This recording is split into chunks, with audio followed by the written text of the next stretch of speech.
Assalamualaikum warahmatullahi wabarakatuh. Bismillahirrahmanirrahim. Alhamdulillahi rabbil alamin. Wassalatu wassalamu ala asrofil anbiya wal mursalin wa ala alihi wa sahbihi ajmain. Amma ba'd. Ilahi anta maksudi ridhoka matlubi a'tini mahabbataka wa ma'am. Hadrati Syekhuna al-Mukarram Mursidna biada zaman Syekh Muhammad Abdul Ghawsibullah Maslul Al-Fatihah Al-Naksabani Al-Kamil Al-Kamil Qaddasallahu Khaira Al-Fatihah. Alhamdulillah. Iyyaka na'budu wa iyyaka nasta'in. Shiratal ladzina an'amta 'alaihim. Amin ya rabbal alamin. Alhamdulillah wa syukurillah, kita panjatkan puji syukur kehadirat Allah Subhanahu wa taala yang mana karena izinnya, karena rahmat rahimnya kita bisa berkumpul salat subuh berjamaah bersama guru agung. Itu adalah kemuliaan yang semoga menjadi cita-cita yang luhur dan semoga menjadi niat yang keras untuk semua murid beliau untuk bisa dengan beliau, dan semoga yang belum termasuk saya semoga besok istiqomah bersama beliau. Bahkan ada satu hal yang diajarkan sampai pengarsa Abah Hanom dulu mengajarkan kalau mau sholat Abah mah ikut kepada Rasulullah saja. Jadi beliau tidak mengaku bahwa dirinya sholat dan memimpin sholat. Kata beliau, Abah mah ikut Kanjeng Nabi Muhammad sallallahu alaihi wasallam. Jadi benarnya juga benar ikut. Tidak ada yang salah orang yang ikut, namanya juga diajak. Maka semenjak itu saya kalau sholat saya niatkan saya ikut Abah. Sekarang Abah Hanom sudah pergi, sekarang pun saya sholat saya ikut Abah Haus. Jadi sholat saya adalah sholat ikut. Jadi jangan ada yang mengaku sholat, yang mengaku sudah pintar sholat, sudah mengaku sholatnya lebih bagus. Jangan ada yang mengaku bahwa dirinya sholatnya paling hebat dari yang lain. Kita cuman ikut kepada orang yang sudah benar sholatnya. Saya sampaikan ke Abah, kata Abah, Abah juga ikut. Jadi beliau juga ikut. Jadi yang benar itu hanya satu. Yang benar itu hanya Allah Subhanahu wa ta'ala. Tidak ada yang benar, hanya Allah yang maha benar. Karena Allah membenarkan salah satu manusia yang paling benar, namanya Nabi Muhammad sallallahu alaihi wasallam. Maka Nabi Muhammad wajib dibenarkan oleh seluruh makhluk Allah, karena yang ngomong benernya yang maha benar. Itulah konsep benar. Konsep benar dari Al-Quran tidak. Banyak orang belajar Al-Quran menjadi salah pemahaman. Ya, hati-hati. Hati-hati dengan kata benar. Benar dalam Al-Quran dan hadis. Masalah aja datang dari Quran dan hadis. Orang memahami Quran, memahami hadis bisa keliru. Makanya benar itu dari Allah. Allah membenarkan Nabi Muhammad sallallahu alaihi wasallam. Itulah benar. Sekarang Nabi Muhammad apakah benar sempurna? Tidak. Tidak ada manusia yang benarnya sempurna. Jadi kita membenarkan Nabi Muhammad karena kita membenarkan Allah yang sudah sempurna maha benarnya. Jadi kalau kita melihat menurut logika kita bahwa Nabi Muhammad tidak pantas, itu adalah kekeliruan, menentang Allah. Maka setelah Nabi Muhammad wafat, maka Nabi pun mengatakan siapa yang ikut kepada Khulafaur Rasyidin maka sama dengan ikut kepada Nabi. Apakah Sayyidina Abu Bakar lebih benar daripada Nabi? Tidak mungkin. Apakah Sayyidina Abu Bakar banyak keburukannya? Tidak mungkin. Tapi kalau keburukan pasti ada. Kalau beliau kita jadikan pemimpin, pantas tidak? Pantas. Kenapa? Ada kata benar dari Nabi Muhammad sallallahu alaihi wasallam. Jadi kata benar itu adalah dari Allah kepada Nabi.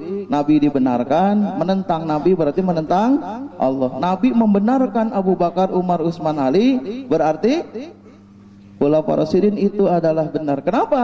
Karena ucapan yang keluar dari kalam yang sudah dibenarkan oleh Allah. Ikut Khulafaur Rasyidin, ikut kepada Nabi. Sekarang terus dibenarkan. Makanya sekarang pun sampai kepada beliau Abah Haus.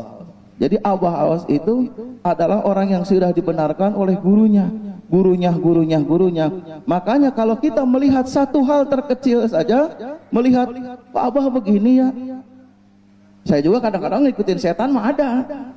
Semua dalam hati. Saya nanya ke Abah, Abah, apakah Abah itu proses ke Abah Anom langsung yakin 100%? Kata Abah, semua juga ada perjalanan. Semua ada perjalanan. Tidak ada orang langsung ketemu sempurna, tidak ada. Semua diuji. Semua diuji. Sayyidina Ali saja ditanya masuk Islam, mikir dulu, ya Ali pulang nanti ketemu aku, baru Sayyidina Ali mengucapkan. Jadi ada juga. Apalagi kita orang yang bodoh, semua ada. Saya nanya kepada beliau, Abah bagaimana saya tidak ada kata kenapa lagi sama Abah? Kata Abah, nanti juga terbuka sendiri. Dengan sebuah proses, nanti kamu akan melihat siapa yang buruk itu dan yang benar itu. Ternyata yang buruknya adalah kita. Di mana kita terus dikir itu sampai pada tahapan yang sempurna, kita sudah sampai pada tingkatan yang benar dalam zikirnya, suci jiwa kita. Ternyata Abah itu tidak jelek. Jadi kalau kita tahu Abah benar buruknya itu kata mubalik, belum.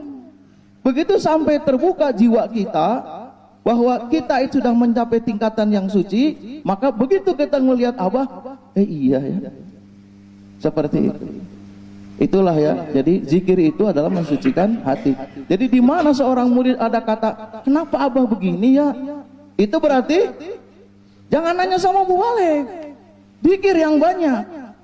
Di dalam zikir yang banyak sampai menyentuh ke dalam kolbu yang paling dalam, baru kita akan tahu, iya gitu. Baru ketemu jawabannya sendiri. Makanya ada disebutkan firman Allah, fas'alu ala dzikri in kuntum la ta'lamun. Tanyakan kepada ahli dzikir kalau kamu tidak tahu. Sekarang kita masih berpikir nanya sama Abah, fas'alu ala dzikri itu Abah. Bukan. Itu mau bagi orang yang belum ditalkin zikir. Orang yang sudah ditalkin zikir, fas'alu ahla dzikri itu, pewaris zikir itu orang yang sudah ditalkin. Kalau orang sudah ditalkin, berarti nanya kepada siapa? Kepada dirinya sendiri. Kata Nabi, tanyalah kamu kepada diri kamu sendiri, biarpun orang lain memberi fatwa. Sampai 3 kali, biarpun orang lain memberi fatwa, biarpun orang yang memberi fatwa. Hati yang mana? Hati yang sudah disambungkan oleh syekhnya kepada Allah, dan semua ikhwan adalah punya jawaban. Asal dikirnya sampai pada tahapan yang sebenarnya. Kalau baru 165 mulu ya, kata Abah mah 165 itu dikir pengedulan. Apalagi yang 3, yang 165 aja dikir kedul. Minimal jangan dikir kedul 300 atau ya naikin sedikit ya. Apalagi yang sudah haji. Saya masih ingat dulu ya, Abah Sepuh bilang ke Abah Suhandi, guru saya bilang gini, kalau yang sudah haji mah tuh jangan 165, 500 dikir gitu. Yang sudah ke Baitullah mah katanya pulang haji namanya juga kopehnya sudah putih, kata Abah. Harus beda, yang sudah sana ada tandanya, dikirnya 500. Jadi kalau kodo 1000 gitu. Masih ingat saya, Abah nyandain teman saya pulang haji. Nanti mah kalau pulang haji mahnya dikirnya 500 katanya. Namanya juga sudah ke Baitullah gitu. Jadi 165 nggak apa-apa, yang belum haji 165 nggak apa-apa, tapi mau dimasukin ke dalam golongan pengedulan gitu. Gitu ya. Itu tanda ya. Itu ya. Jadi kalau kita menemukan satu permasalahan, hal yang kita tidak paham, jangan bertanya dulu, dikir dulu. Nanti kita akan menemukan ahladik fas'alu ahli in kuntum la ta'lamun. Kita akan ada jawaban. Seperti itu. Kenapa? Karena ahli dzikir itu sudah. Ini pemahaman dari beliau kepada saya. Oh, kalau kemarin saya berpikir, oh tempat bertanya Abah, itu mah orang yang belum ditalkin. Yang sudah ditalkin mah semua jawaban ada dalam diri kita. Dzikir yang banyak. Sudah dzikir yang banyak, boleh dengar mubalik ceramah. Insya Allah nggak bakal salah dengarnya. Kadang-kadang mubalik ngomong A jadi jelek kepikiran kita. Kenapa? Hatinya belum. Makanya di kita mah manakiban, kalau tausiah itu adanya di belakang. Amaliyah dulu, maghrib sampai isya terus sampai kelar, baru sudah wadahnya siap, baru ilmu dimasukkan. Jadi ilmunya sudah ke bawah bersih. Di mana ada mubalik ngomongnya salah juga ngelantur, kita sudah bisa mana yang harus dimasukkan, mana yang disimpan, mana yang tidak boleh dimasukkan, mana yang tidak boleh disimpan. Jadi barter itu, jadi filter kita itu. Disitulah pentingnya di dalam amalia, ya. Itu makanya ini satu pemahaman ya, hadis ya. Itu ada lagi satu lagi ya, seperti al jannatu tahta aqdamil ummahat. Ini mungkin belum menyeluruh ya. Kadang-kadang kita surga itu ada di telapak kaki ibu. Kalau ibunya jablay bagaimana? Hah? Apakah masih ada surga di kakinya? Saya berprinsip dari dulu, di mana ada Nabi Muhammad SAW, di mana ada Al-Quran, di mana ada hadis, di mana ada kalam wali, pikiran kita bertanya, kenapa begini? Kalau Quran diucapkan, manusia masih bertanya dengan otaknya, berarti yang salah bukan Quran hadisnya. Yang salah adalah pemahaman dalam diri kita, atau si mubalik itu belum nyampe ilmunya. Makanya orang yang sampai kepada tahapan hakikat, itu tidak akan ada lagi orang bertanya, kenapa Nabi ngomong begini? Begitu dikatakan surga di telapak kaki ibu, saya berpikir, ada di Subang dengar, bukan orang Subang ini jangan diceritain lah kampungnya ya, takut tersinggung. Saya dengar di TV, itu ada orang punya anak perempuan dijual jadi pelacur. Bagaimana? Apakah ada surga benar di kakinya? Bagaimana dengan seorang ibu seperti itu? Ibu yang mana? Wah, ini mah harus abah nih. Makanya abah beliau bicara, Syekh Mursyid itu disebut mujadid, bukan membentuk hal yang baru, bukan mengadakan hal-hal yang baru, tapi mengadakan pemahaman yang baru untuk muridnya, untuk diselaraskan pada zamannya. Itulah Syekh Mursyid. Makanya kalau kita menemukan ada amalan Abah Awas yang beda dengan Abah Anom, itu bukan Abah Mujadid sebagai pembaharu dari Abah Anom, tapi Abah Awas adalah pemahaman disesuaikan dengan zaman yang ada hari ini. Jangan salah pemahaman, ini Abah kenapa? Yang ada kenapa? Orang ditanya, dari mana itu asal usulnya sholat isti'anah kok jadi ada, zaman ada Abah Anom tidak ada. Banyak pertanyaan yang model-model ke saya. Itulah ya. Jadi kata Abah, kenapa ada isti'anah? Yang tadi jawab dulu apa terusin isti'anah dulu, jadi papelit yang ke sana kemari. Kebanyakan yang masuk ke kepala saya ini ya. Iya. Jadi ini yang minta kuliah subuh itu udah ngerengek dari mana-mana. Nggak disuruh kuliah subuh lagi, enggak, saya bilang gitu. Sekarang baru jadi banyak pertanyaan yang masuk ke kepala saya. Satu dulu yang tadi ya, al jannatu tahta aqdamil ummahat. Jadi kalau surga ada telapak kaki ibu, tidak jaminan. Makanya setiap jadi pertanyaan, maka itu adalah satu hal kekeliruan. Ternyata saya keluar dari kalam Syekh Mursyid, dikatakan al jannatu tahta aqdamil ummatu. Bukan ummatu tapi ummatu. Surga itu ada di telapak kaki umat. Siapa umat itu? Orang yang mengikuti nabinya. Kalau umat nabi berarti pengikut nabi yang sempurna. Tidak ada sedikit pun yang dibuang dari nabinya. Dari cara bicaranya, cara makan, semua itu namanya umat. Umat itu mengikuti. Siapa yang mengikuti Rasulullah? Silsilah dalam Thariqat Qadiriyah Naqsabandiyah Pondok Pesantren Sudalaya. Itulah yang meniru. Itulah umat. Maka Kiai Soleh menguatkan pertanyaan saya. Satu orang saja dikatakan adalah umat. Jadi pengertian umat belum tentu harus 1000. Satu pun disebut umat. Makanya begitu Abah Awas dari Syekh Mursyid, Kiai Soleh hanya satu saja yang ikut, tetaplah dikatakan umat. Biarpun sampai meninggal Abah Awas, pengikutnya Kiai Soleh doang satu, tetaplah umatnya. Alhamdulillah sudah banyak dengan kita. Jadi yang umat itu adalah yang mengikuti semampunya. Kalau kita semampunya, saya Abah pakai jas, ikut-ikutan pakai jas, bukan pengen gaya. Seumur-umur belum pernah pakai jas. Abah lihat pakai jas batik, ganti saya pakai jas batik, beli, ada yang beliin tapi kalau yang ini gitu ya. Pingin meniru saya, bisanya cuman itu. Kalau Kiai Soleh kelingkingnya doang, saya jasnya gitu. Abah senang yang hijau, beli yang hijau, sama seperti itu. Hanya bisa itu. Ikut yang enaknya saja. Abah punya kursi yang di bawah duduk, saya juga beli biar sama. Kursinya yang enak-enaknya aja, yang berat mah belum mampu. Itu umat juga. Tapi kalau surga ada di telapak kaki umat, umat itu adalah pengikut Nabi yang sebenarnya melalui silsilah tadi. Coba ada nggak satu pertanyaan di kepala bapak-bapak, ibu-ibu yang bertanya, adakah umat Nabi Muhammad yang menyeleweng? Ada. Ada nggak satu pertanyaan? Tidak ada. Umat adalah penyelamat murid-muridnya. Kalau Abah Awas termasuk adalah umat tuh, berarti di bawah telapak kakinya ada surga. Apa itu? Thoriqoh. Berarti perjalanan dia adalah surga untuk murid-muridnya. Ketemu Abah bahagia, dari jauh datang bahagia. Mau ngapain?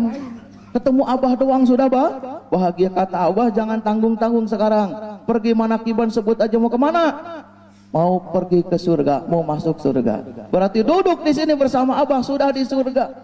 Siapa yang masuk surganya dunia, kata Nabi, dia sudah masuk surganya akhirat. Siapa ya Rasulullah yang nginjak surganya dunia? Orang yang tentram hatinya. Tentram tidak di sini? Tentram berarti sudah jadi surga. Mati jadi ahli surga di akhiratnya. Seperti itu ya. Jadi surga di sini, jangan nanti di sana. Di sana tidak ada surga, tidak ada neraka yang bikin kita hari ini di sini. Ya, itulah.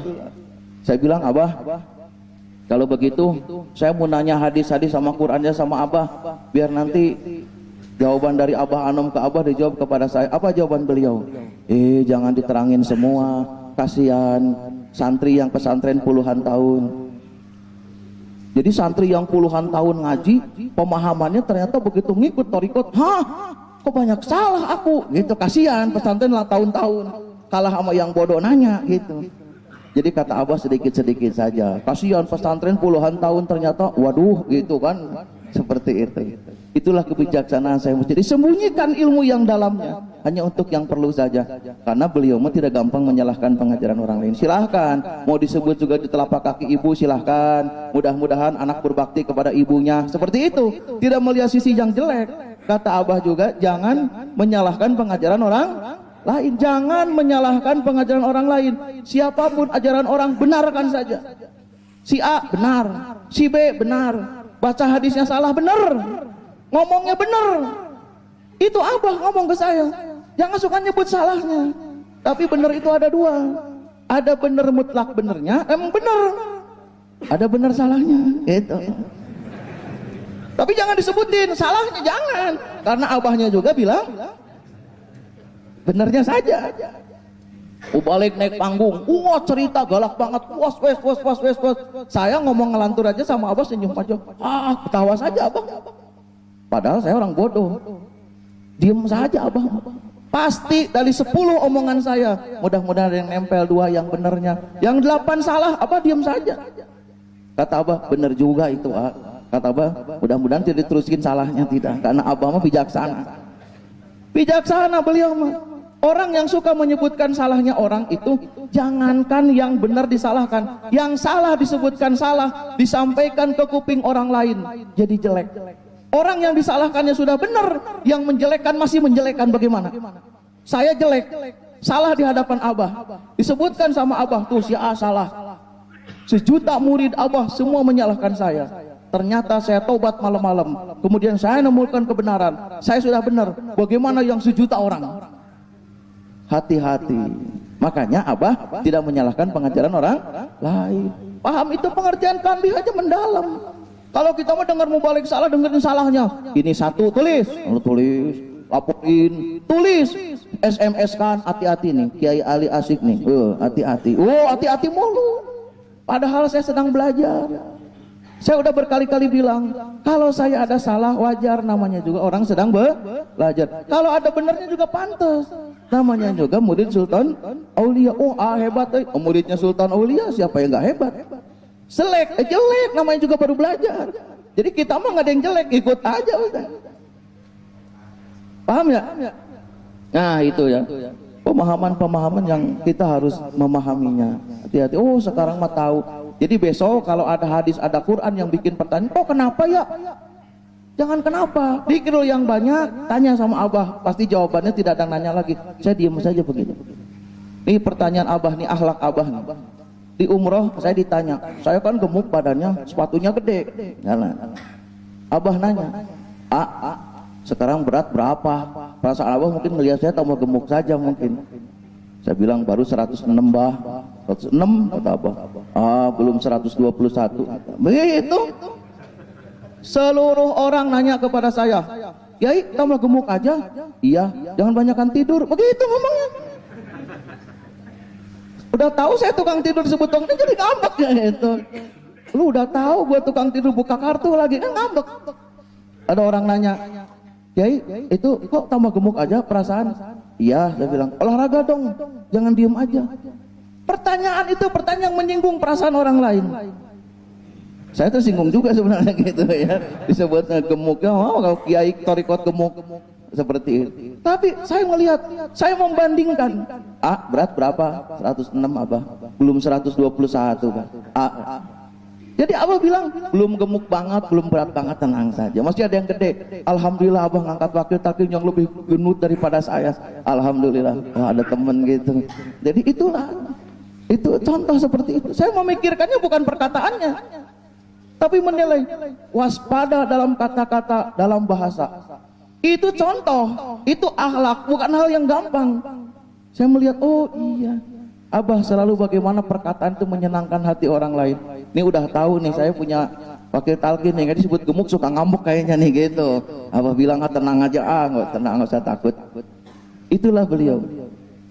Mengenai isti'anah ya, kata beliau, kebanyakan orang itu sering bertanya kepada Abah sampai memperlihatkan Abah, tuh sampai 300 SMS, bayangin.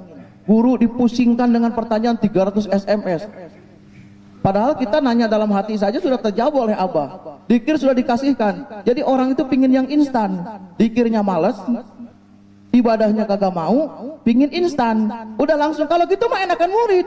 Bah, saya pengen naik pangkat, oke, jadi kan Abah ahli karomah. Wah, saya sakit, obatinnya sembuh, ahli karomah. Gak sia-sia saya berguru ke Abah. Ya enak banget jadi murid, bikin dosa lagi karena saya siksa. Lapor, wah saya musibah. Kata Abah, kun jadi. Hebat. Kalau begitu mah atuh rugi di guru, rugi di untung di kita, keenakan kita. Bertanya. Kata beliau, ini pertanyaan semuanya adalah urusan dunia. Urusan pusing hidup. Dari yang sakit hati sampai yang sakit badan, sampai yang urusan ekonomi ngelihat. Disitulah Abah bermunajat kepada Allah, memberikan senjata. Abah sholat meminta pertolongan. Namanya isti'anah. Kalau orang sudah dikasih isti'anah nggak ngamalin juga, berarti ibarat orang lapar dikasih makan nggak mau makannya. Namanya apa?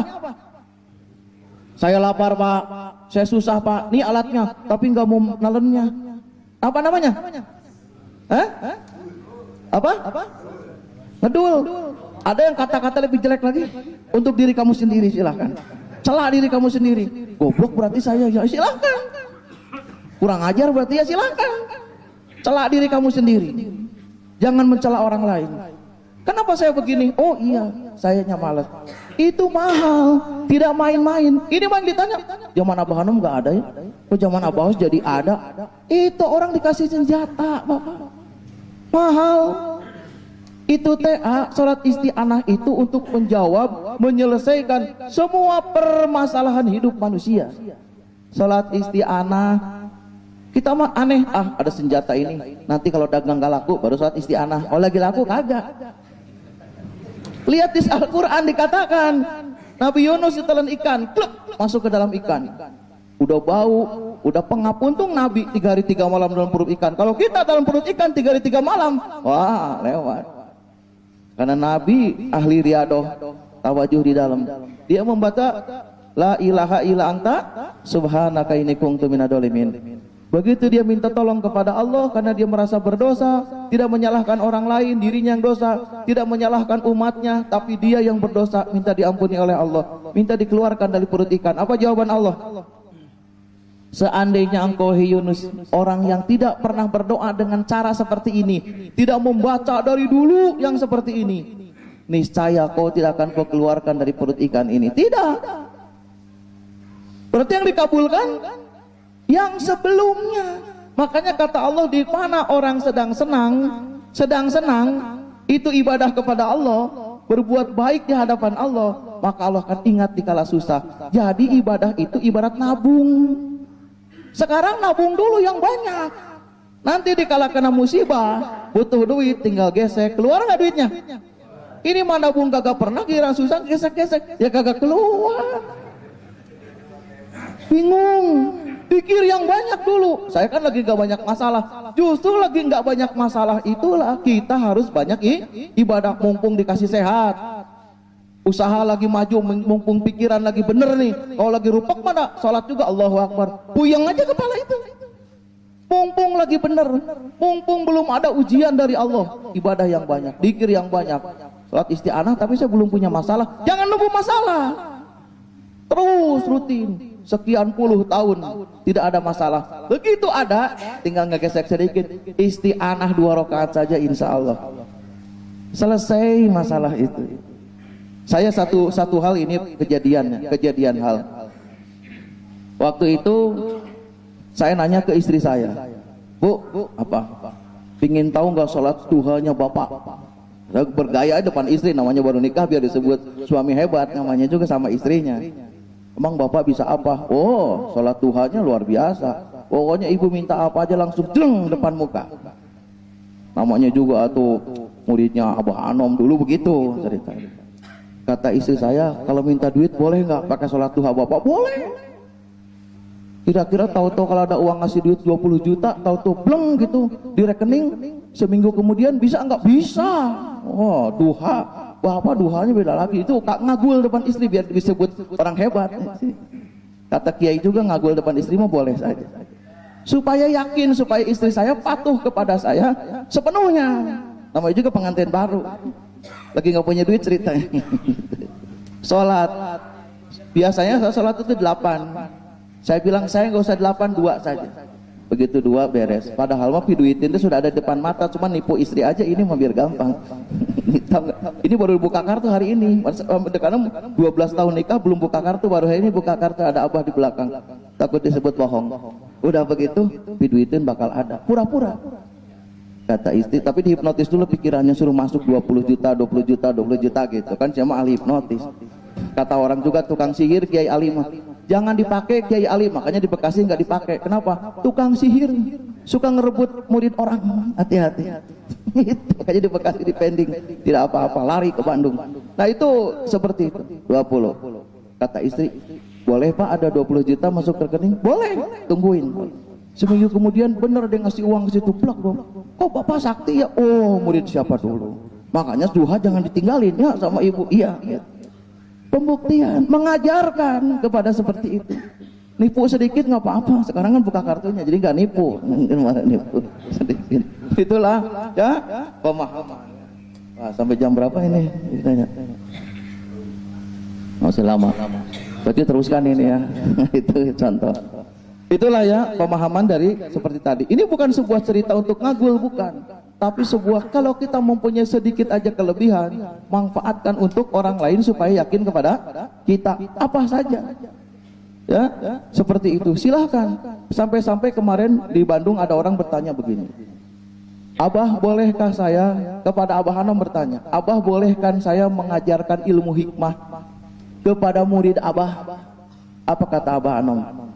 Boleh setiap yang maslahat.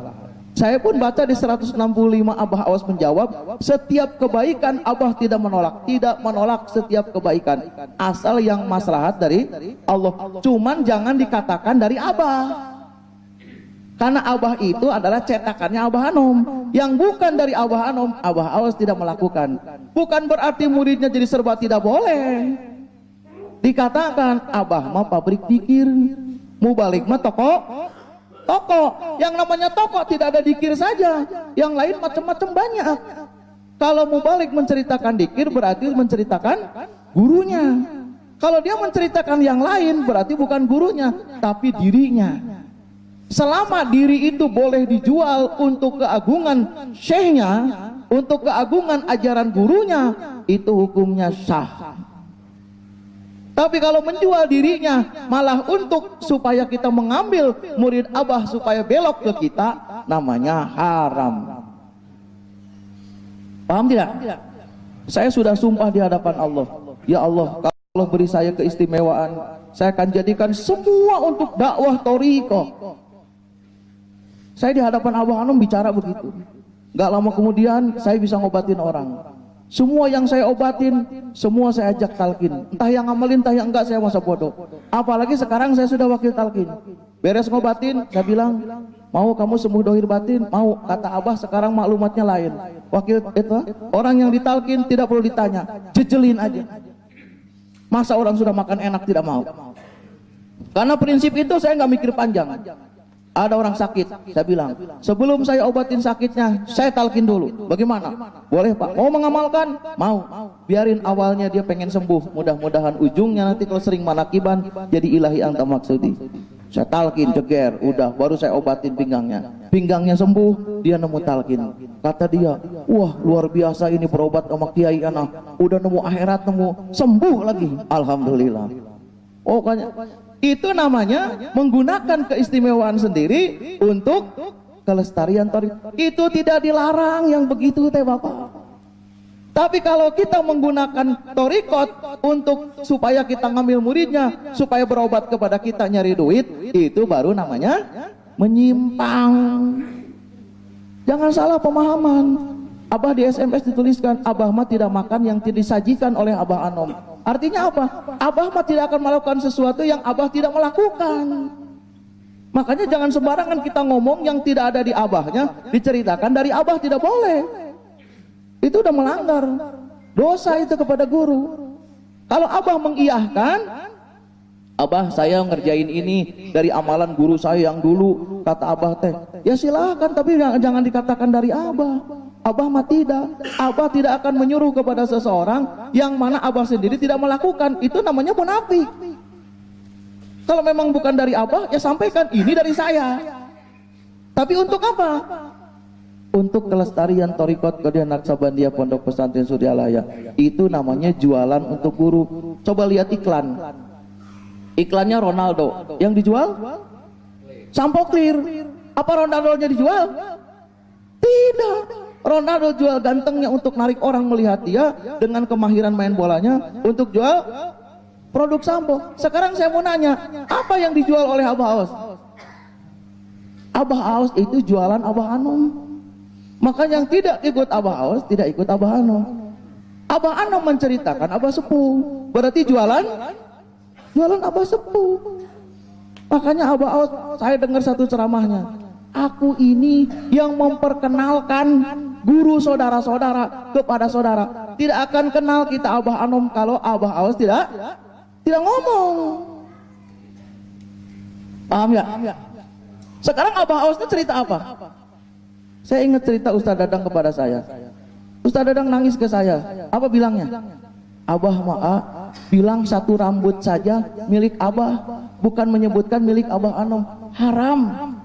Haram nyebut satu rambut bukan milik Abah Anom. Abah sudah jual semuanya untuk Abah Anom, menjual seluruhnya dohir batinnya rasanya untuk Abah Anom. Abah tidak akan mengeluarkan satu kata pun yang bukan Abah Anom. Yang dijual Abah Anom. Beliau itu adalah pelestari, gurunya untuk kita. Berarti ini adalah abad siapa? Abad Abah Anom. Inilah murid Abah Anom. Siapa pemimpinnya? Abah Aos. Nanti Syekh Mursyid ke-39 itulah yang menerangkan siapa Abah Aos sesungguhnya. Kita murid-muridnya. Ini silsilah ke-39 yang hadir itu. Untuk siapa? Untuk menerangkan siapa Abah Aos itu. Abah Aos menerangkan siapa Abah Anom itu. Makanya beliau ke-38. Ke-38 itu yang setelah 37. Berarti yang menerangkan yang sebelumnya. Kita murid-muridnya silsilah ke-39, calon Syekh Mursyid ke-39, baru calon, tahu jadi tahu kagak, Allahu alam. Kalau calon mau Bapak boleh saja, namanya juga calon. Siapa yang mencalonkannya? Siapa? Allah. Apabila Allah mengangkat hambanya menjadi kekasihnya, maka pertama kali Allah buka dadanya dengan zikrullah. Suruh siapa belajar zikir? Disuruh Allah.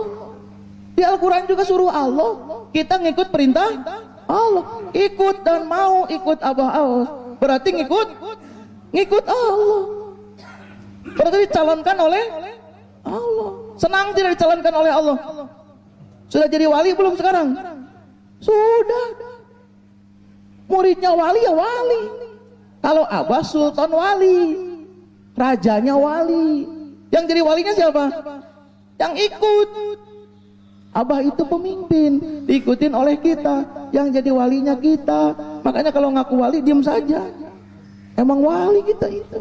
Lu jangan diomong-omong gua wali ini. Jangan, diem aja. Ada pertanyaan dari Suralaya kepada saya. Apakah Abah Awas itu benar tidak mengaku Syekh Mursyid? Saya bilang iya. Kenapa ngangkat wakil talqin? Berarti ngaku dong Syekh Mursyid. Saya bilang begini, setiap wali, apalagi Abah Awas, jangankan ditanya hari ini, setiap Syekh Mursyid sudah tahu siapa penerusnya dan akan menjadi penerusnya, sudah tahu pada kali pertama menginjak tempat gurunya. Abah Awas sudah tahu dalam hatinya, aku adalah menjadi penerus Abah Anom. Hatinya sudah tahu dengan keyakinan Allah. Apa cirinya? Apa cirinya Abah Awas bahwa Abah Awas itu bakal jadi Syekh Mursyid di kemudian hari? Pengen tahu? Apa yang di hati Abah waktu itu menginjak ke Suryalaya? Tidak ada yang lain kecuali gurunya. Tidak mau apa-apa, tidak ingin apa-apa, tidak ingin jadi Abah, tidak ingin jadi Syekh Mursyid. Kosong jiwanya dari keinginan. Tidak jadi pengen ulama, tidak jadi wakil talqin, tidak pengen jadi seorang dai, tidak, hanya ingin mencintai gurunya. Makanya ada kitab yang diabadikan oleh Abah, kalau nggak mampu beli gratis. Cintaku hanya untukmu. Artinya apa? Abah datang ke Sinarasa hanya itu satu. Saya hanya ingin berkhidmat dan mencintai guru saya. Tidak ada ingin satu apapun. Itu teh namanya keyakinan yang ditanamkan oleh Allah kepada seseorang calon jadi. Itu teh. Abah Anom tahu, wah ini calon pasti jadi. Kata Abah Awas, gue juga tahu, aku penerusnya. Makanya nyantai saja. Jadi sekarang. Ya, seperti itu. Jadi jangankan nyari data otentik Abah. Orang murid yang sekarang juga mursyid ke-39 sudah tahu orangnya. Kata si murid, kayaknya gue nih ke saya mursyid ke-39 sudah tahu Bapak ada orangnya. Cuman kita tidak kasih tahu. Itu urusan Abah. Jangan mendahului Allah dan Rasulnya. Abah sudah tahu, yang bakal diangkat juga sudah tahu. Paham tidak? Ini hati-hati, jangan suka menerka-nerka. Itu sudah di sananya. Makanya Abah tidak ada yang lain kecuali Abah Anom saja. Kayaknya di sini mah kayaknya belum ada yang begitu. Gitu ya. Ngikutin Abah aja kagak bisa, saya duduknya aja nggak bener-bener. Gimana bisa? Itu contoh. Waduh, itu ya.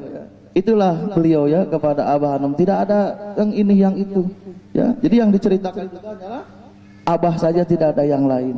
Yang dijual juga Abah tidak ada dirinya. Nah, kita mursyid Syekh Mursyid 38, kita silsilah ke-39. Untuk siapa? Untuk mengenal Abah Awas. Ada satu perkataan. Baca di kitab Hikmah diterangkan. Ini untuk kesejahteraan murid. Kalau ingin barokah besar, pingin ke barokah yang terbesar? Diterangkan. Tidak ada satu perkataan. Tidak ada satu perkataan yang barokahnya paling besar dari setiap perkataan manusia, ila kecuali seorang murid yang menceritakan keagungan syekhnya. Paham? Tidak ada perkataan yang paling besar barokahnya, paling besar manfaatnya untuk si murid, paling besar keagungannya, ila seorang murid yang menceritakan keagungan syekhnya. Tidak ada dakwah yang paling hebat, tidak ada pembicaraan ngobrol ikhwan dengan ikhwan yang melebihi keagungan ini. Allah akan berikan dia kebahagiaan, kecintaan, kemaslahatan, ketekunan, istiqomah. Makanya banyak-banyak ngomongin Abah di mana saja. Setiap yang mencintai pasti banyak yang ngomonginnya. Banyak ngomongnya itu karena cinta. Itu bisa jadi ciri kalau ikhwan lepas dari sini ngobrolnya bakso lagi, somai lagi. Itu berarti cintanya makan bakso. Dikit-dikit duduk sama Iwan, cerita guru, dikit-dikit cerita Tuan Syekh, dikit-dikit cerita Abah, dikit-dikit cerita manakib. Tidak ada yang melebihi itu. Makanya kita seorang murid kalau ingin diberkahi dengan berkah yang paling besar, ceritakan tentang syekhnya. Tapi ingat, yang paling kamu tahu, jangan katanya. Jangan katanya, saya tahu satu hal saja akhlak Abah. Seperti contoh yang saya ceritakan tadi, Abah nanya gemuk saja dengan akhlak yang mulia.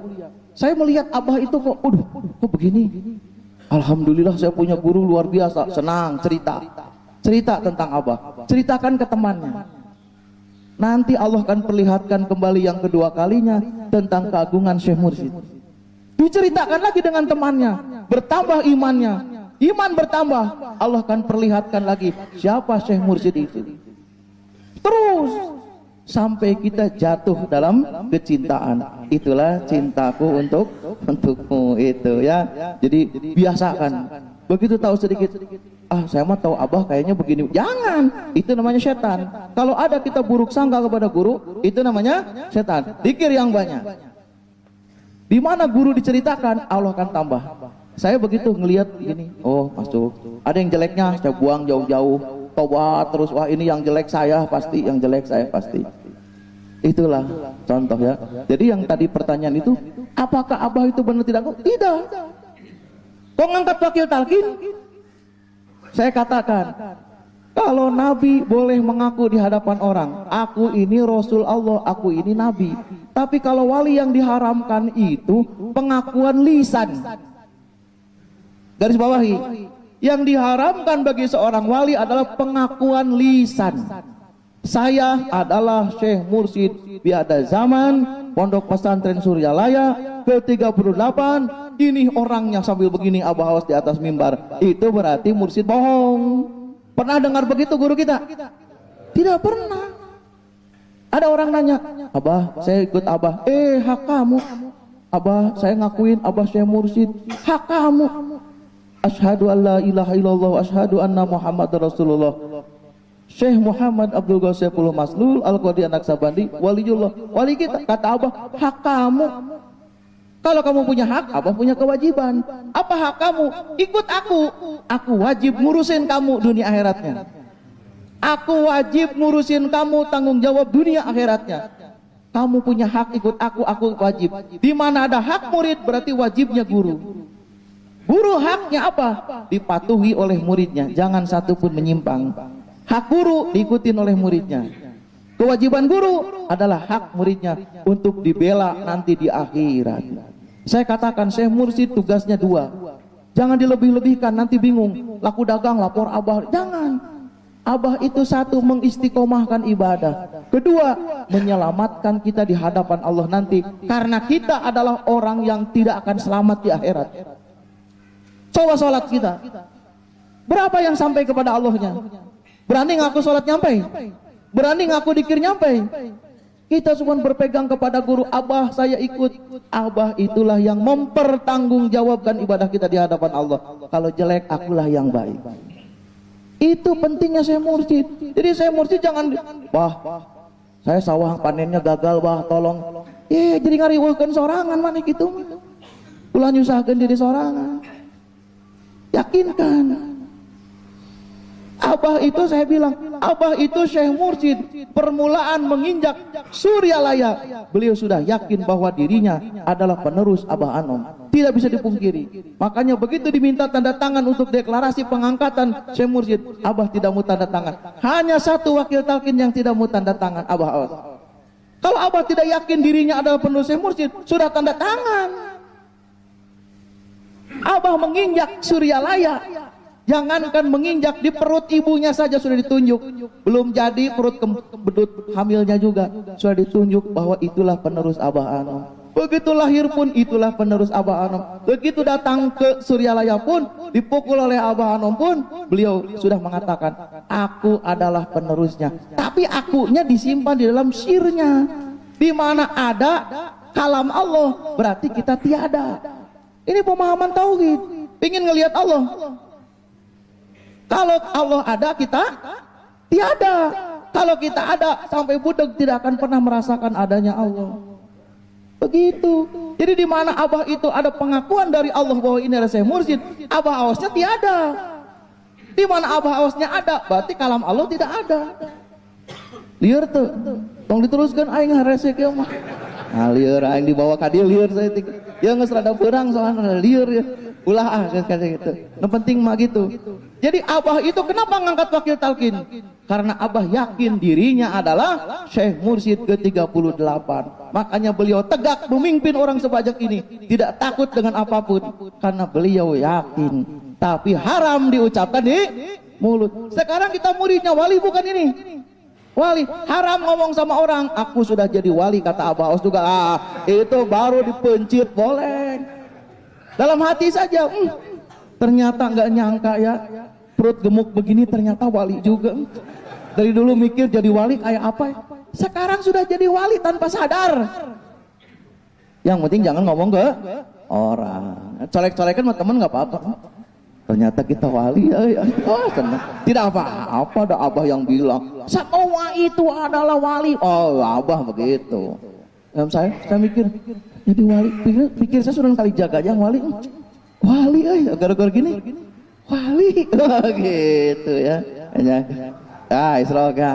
Ini kalau ini harus diingetin ya. Amin ya rabbal alamin, mudah-mudahan ada manfaatnya. Kalau ada kata yang jelek, jangan didengar. Kata yang baik saja yang didengarnya, mudah-mudahan ada manfaatnya. Bikaromati karomah. Saya Muhammad Abdul Ghasifullah Mas'ul Al-Qadan. Semoga terlimpah untuk semuanya. Semoga diistiqomahkan taatnya. Al-Fatihah. Alhamdulillah. Ya kana muda ya kana selain Assalamualaikum warahmatullahi wabarakatuh.